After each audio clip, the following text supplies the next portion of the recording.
Today I wanted to talk about envy. Some people call it jealousy.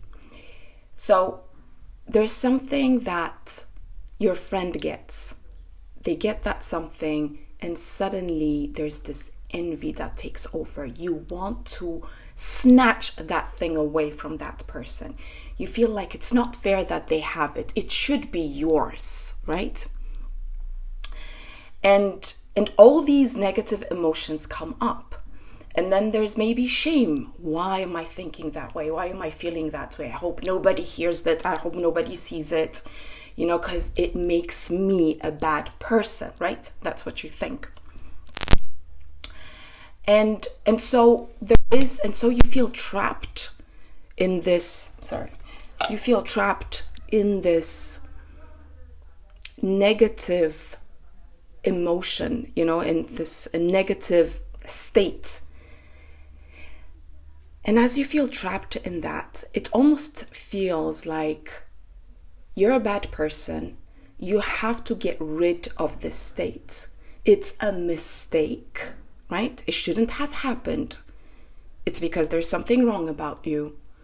And so everything that you will do is try to get rid of it, is try to forget about it, is try to act as if it didn't exist. And so, and then you have so many people around saying things like, oh, I'm never envious. It's always them. They'll always talk about the other person's envy. They're actually living it through the other person because they're not letting themselves feel that envy, experience that envy, because they don't understand it. And envy has been vilified. And it's a huge problem because it's one of the biggest problems when it comes to sibling rivalry. It's what makes sibling rivalry so destructive. And it doesn't have to be, right?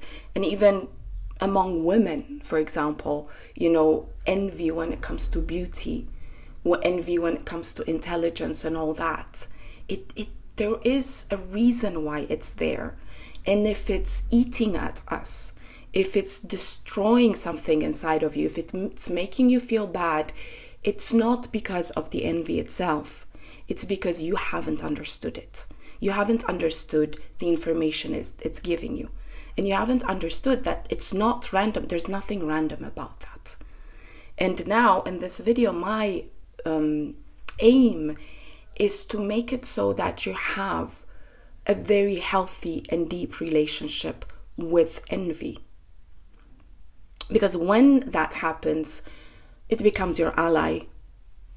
And it's the best thing you can have in your life. So anyways, let me start by telling you a story. Something that happened to me. And then I'll explain what envy is about, etc., and what to do about it. So, some time ago, a friend of mine got something. She got something, she was very happy about it. And when I found out, I wasn't.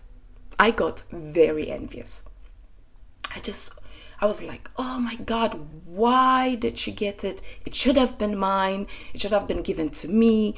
The universe is horrible. I can't get what I want.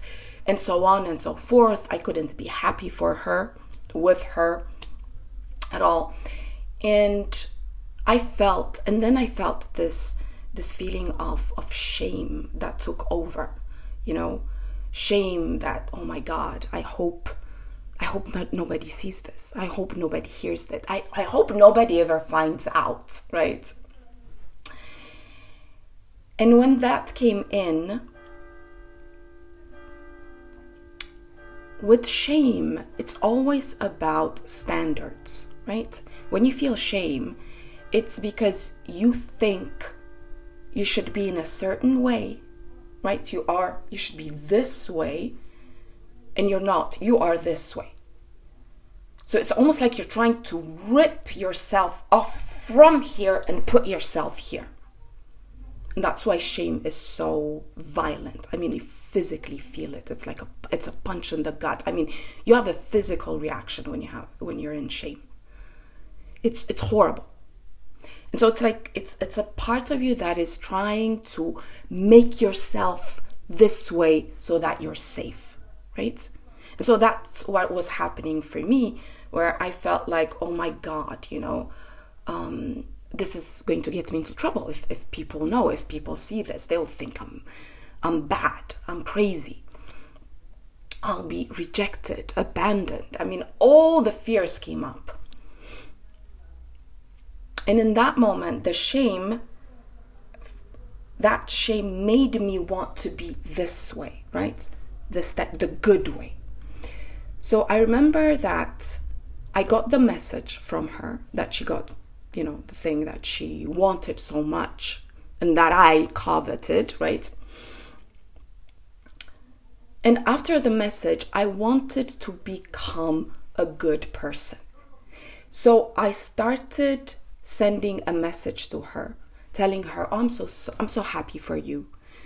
I'm so glad I'm here with you, and it's great, etc., etc. And I was, and I was trying to say that, and I was saying that, and as I was saying that, I felt, I knew that if I did that, I would be betraying a part of me.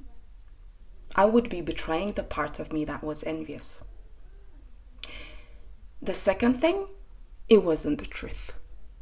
I wasn't being truthful. It would have been a mask. And again, I would have forced myself to be in a way I should be, and that I wasn't. And so by being that way, I was going against myself. I was betraying myself.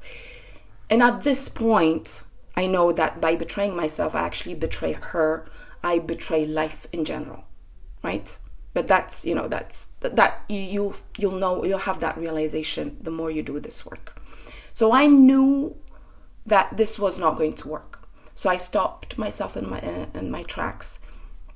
And I told myself, okay, I'm not going to betray myself. I'm not going to send that message that is, filled with untruth, lies. So I told myself, okay, let me stay with it. Let me stay with the part that is there, the envious part, that is feeling that all that it's feeling. And the moment I made that decision, I could see everything shift. Like suddenly, from this, I have to be this way, there was a softening happening. From I have to betray myself, there was like, oh my God, I'm with you. I'm completely and utterly with you. This unconditionality. It's like a settling of the spirit. You just sit, like every part of you just sits in the moment, sits in you. And, that's it. That even that moment is one of the most miraculous moments you can have. It's like that moment when you do that, all the inner parts that are there, that part that felt so nasty, becomes a pup. All of them. They just, you can feel it. You can feel that inner love coming up. And then what happens is the outside world starts bowing to you.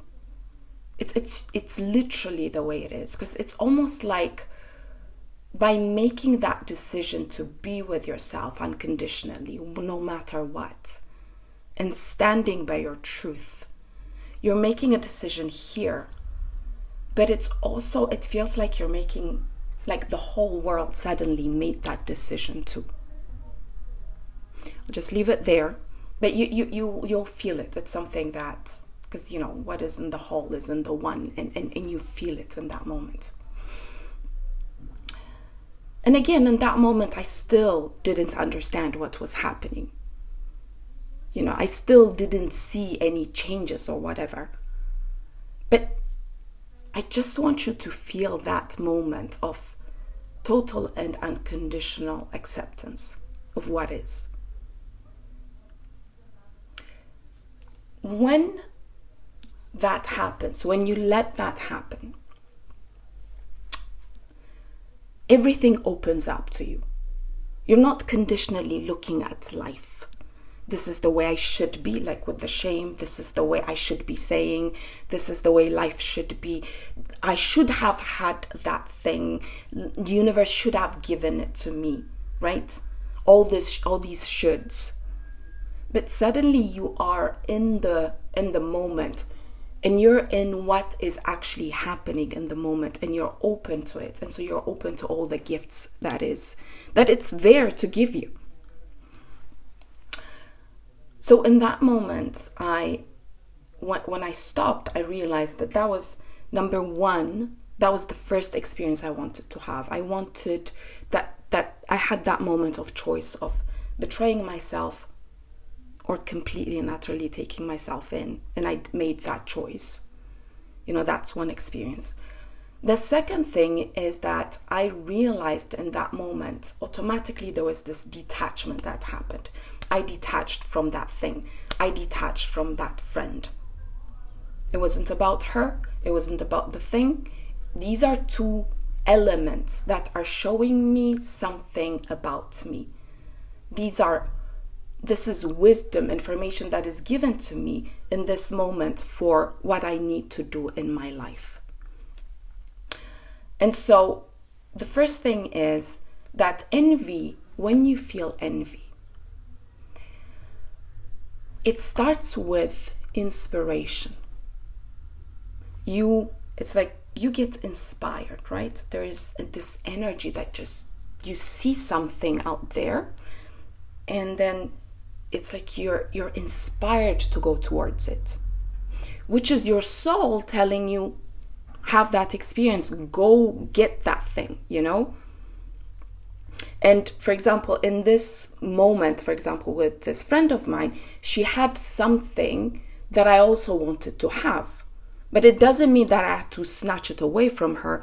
It meant that I had to have something like that, something that resembled that in my life. And it's an experience that clarifies my desire, my inner desire, what I want to experience in that moment, right? So that's the first thing that envy shows you. So it starts with inspiration. But most of us, we haven't learned to go for what we want. We haven't learned to go for our desires. Most of us think that we shouldn't have it. We think we're powerless. We think we come from a very, from a scarcity mindset. And that's what was happening for me. That in that moment, I wasn't going for what I wanted. And I didn't even realize it, right? I didn't realize it because I was a believer in that moment. And the believer in me thought that this universe is scarce. There's only scarcity. If my friend has that thing, I can't have it, right? It's either you have it or I have it. So it's either I'll be envious of you or you be envious of me, because we can't have it together. You can't have your thing and I can't have mine. And this was something I was operating on unconsciously, and I didn't realize it. So many times I would wobble, I wouldn't be so determined as to go towards what I wanted, because I would be like, no, what if I'm taking it away from the other person? Or what if, there's only that one thing and there's so many rivals around, so, I won't even try, because I'll fail, and that's going to make me even more miserable, right? So let me act as if I didn't need it. I didn't want it. And so I was using all these strategies, and I was wobbly. I wasn't going for what I wanted. I was saying yes, and then I was saying no, because of this scarcity mindset that I had, right?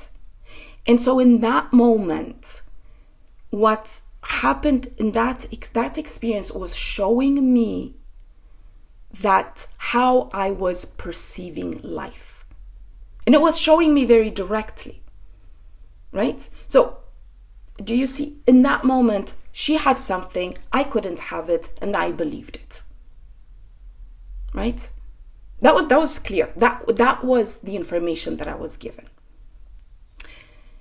And so what I'm trying to tell you here is that when you feel envy, it's because you were nudged at the beginning. You had inspirations. You felt good, when you're inspired. When you're inspired, you feel good, right? To go towards it. You felt good, but you held yourself back.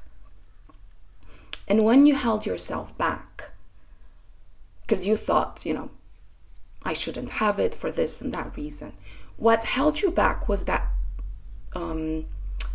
limiting belief, the doubts, the fears, and everything.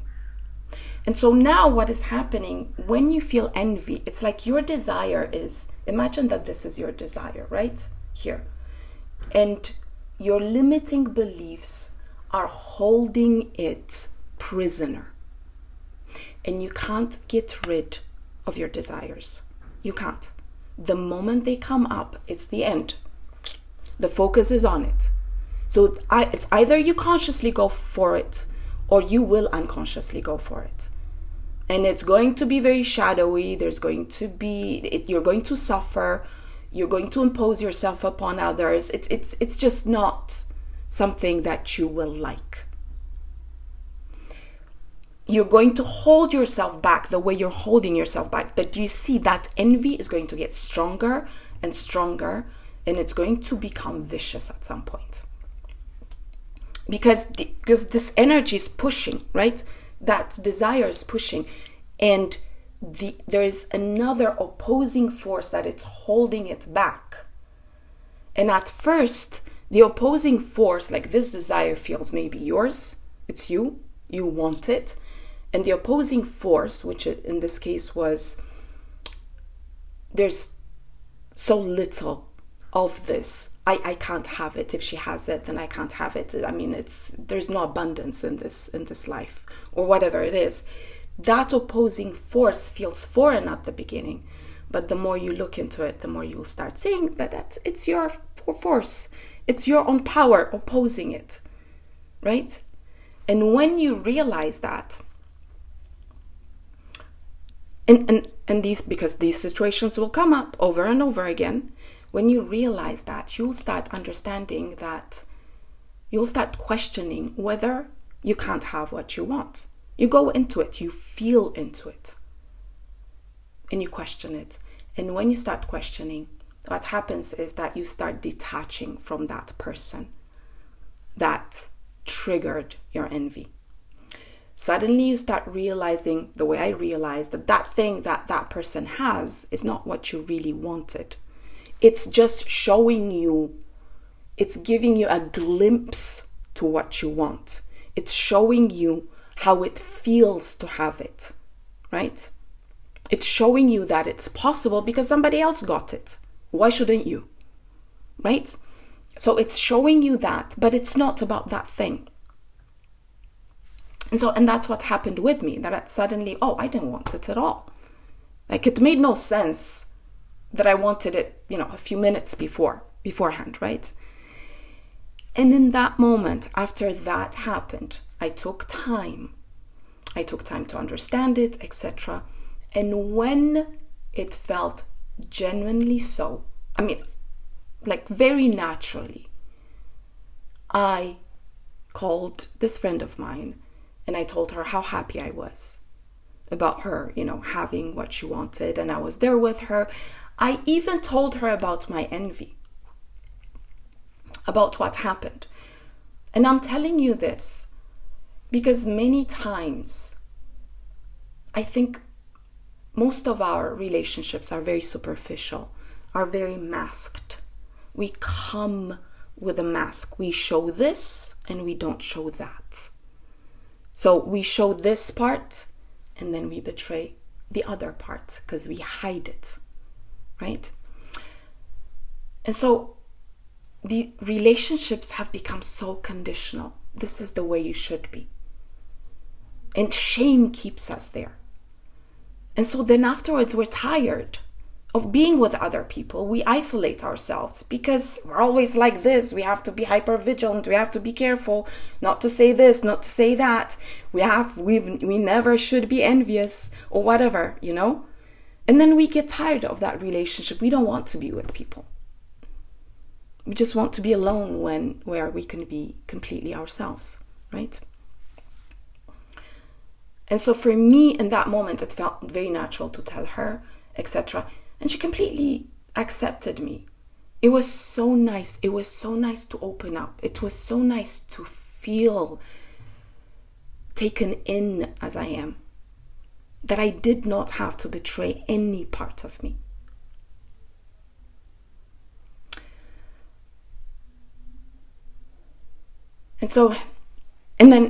And let me just add to that. I became very clear about what I wanted. I became more determined. I started seeing how there were certain choices that I was making that were very wobbly, made me very wobbly in my pursuit for what I wanted.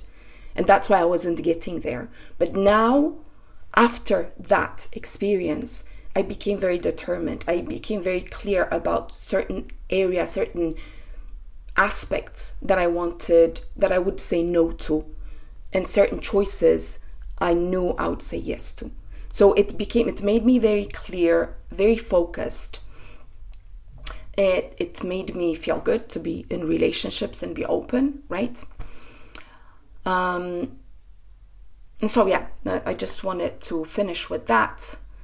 And so to wrap it up, because I'm going all over the place now, to wrap it up, envy is not bad. Envy is telling you what you need. Envy is telling you about your desires, your wants, your needs. It's very important. Every time a client comes to me and says that they're envious, I am in heaven. Because I'm like, oh my God, we've got everything now. We've got all the information. So use it that way. Use it as a way it's the soul informing you about the steps you need to take, about what you need to go for. It's telling you should go for that. If it's there, it's not there to taunt you and then to frustrate you. It's really there so that you can go towards it.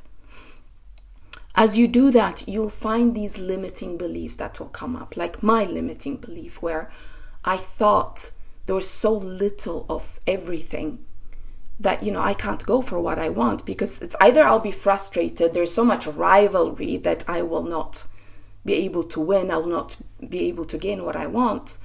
Or if I do gain it, oh my God, other people will be envious. And that, felt very dangerous, right? So look into that and use envy as a tool to become more clear about yourself.